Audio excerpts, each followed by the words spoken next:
This episode of Ask Trixie is brought to you by Northminster Department Store. Look, we have cameras everywhere, so let us ask you, when you snuck into our storeroom, Mr. Guy in Green Shirt, with your girlfriend, Miss Way Too Old to Wear a Pikachu tank top, did you really think you were gonna get some unnoticed afternoon delight? Gah!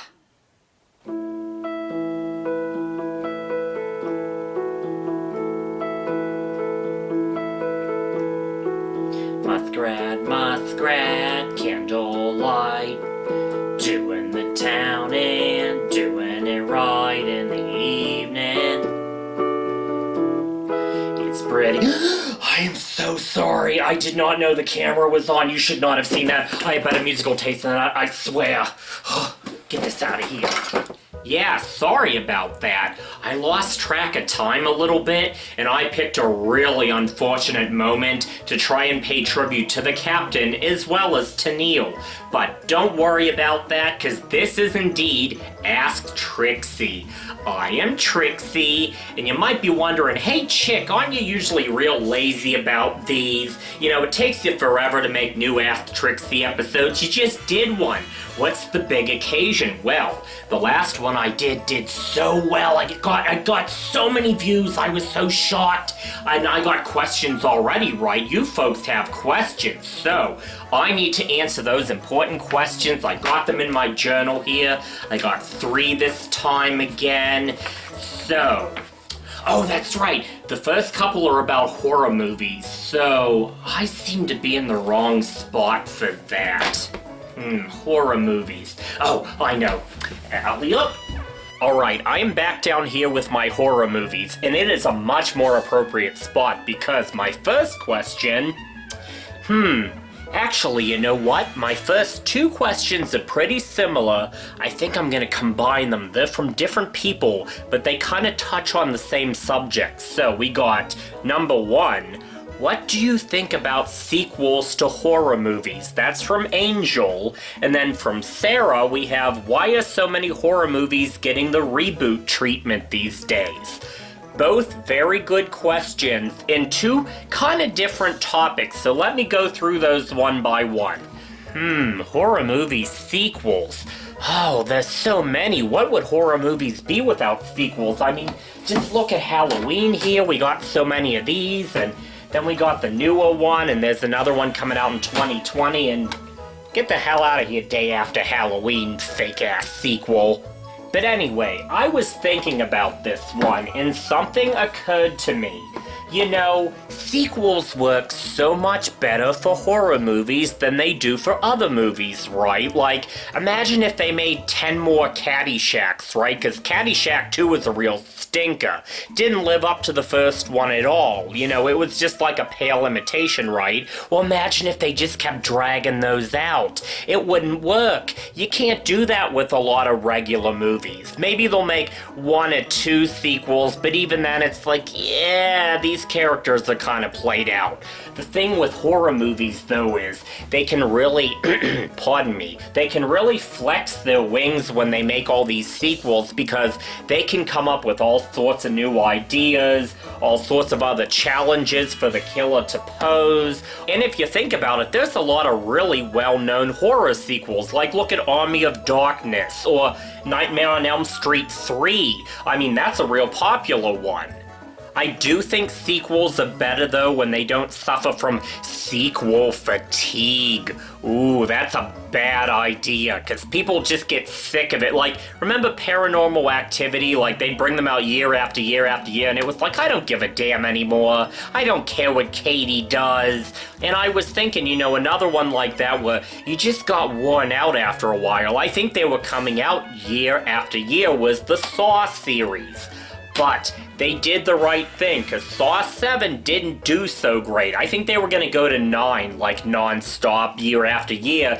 But then Saw 7, Saw 6 actually didn't do too great, so they're like, we'll just wrap it up in the next one and just let it sit for a little while.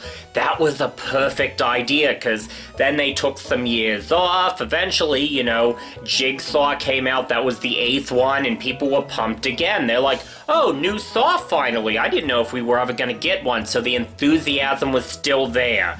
That's the way to do it. You gotta know when to take breaks. Oh, I love being down here. It's like celebrating Halloween in February. But, on to the second question now. Sarah asked about remakes and reboots. Now, this is kind of interesting timing because today, my favorite podcast, Casualty Friday, which Fangoria magazine makes, and it has Felissa Rose and Tiffany Shepis and Kane Hodder. They were actually talking about remakes today. Like, are they worth it? Like, should you bother with horror remakes? And, excuse me, oh, this winter weather is just killing Trixie's lungs. Yeah. Anyway, I know a lot of people are like, why can't they come up with new ideas? And they do, maybe not as much as they should. But, I mean, I get the feeling of dread when a beloved horror movie, they're remaking it. Because sometimes they turn out like Nightmare on Elm Street, which a lot of people just didn't click with. Admittedly though, where is it? Here it is. Some of them can actually be really good, like Suspiria. Now that's a beloved movie, right? And I mean, it's such a classic, it's such a distinct movie.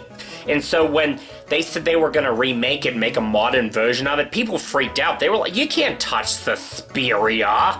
It's perfect the way it is. But I really like the remake. I love the remake even because it went in a different direction. It keeps the same kind of story, but it takes it in a completely different direction and finds new ways to be creepy without being derivative of the first one, and it really stands up on its own. And I think this is a fantastic example. You can do remakes right. If it's in the right hands, the right amount of care, you can do them right. But again, most of them aren't. Some of them are. For example, remember when they remade Rocky Horror? Do you remember? I remember. And now the third and final question. Not horror movie related this time. Other than Grease, what are your top 5 musicals? That was sent in by Sheffo. Sheffo, he sent in a question to one of my very first videos. Good old Sheffo. Anyway, first things first, I don't like Grease. I like Grease 2. There's a difference. Anyway, I've never been that big of a musical gal, but there are some I really, really like. So I have picked my top 5. In no particular order. This is a real big one. Jesus Christ Superstar. Oh, I love this one so much. One of my all-time favorites. The very first time I saw this movie, I actually got to see it in high def in a theater. And he was there. Ted Neely, the fella who played Jesus in this, was actually there. He did a Q&A. I got my picture taken with him. My producer got his picture taken with him. Oh, he's such a nice guy. And I just love the songs in this. How's the one go? My mind is clearer now. At last, all too well. Well, I won't sing copyright, but oh, I love this one. My number 2 pick, Xanadu. I mean, look, I'm not clueless. I'm aware that this movie is, well, Xanadu. But it's so great for what it is. It's so dated, it's so cheesy, it's so campy, it's got Electric Light Orchestra, it's got Gene Kelly on roller skates. How could you not love this bizarre movie? Number 3, this is a good one, Cabaret.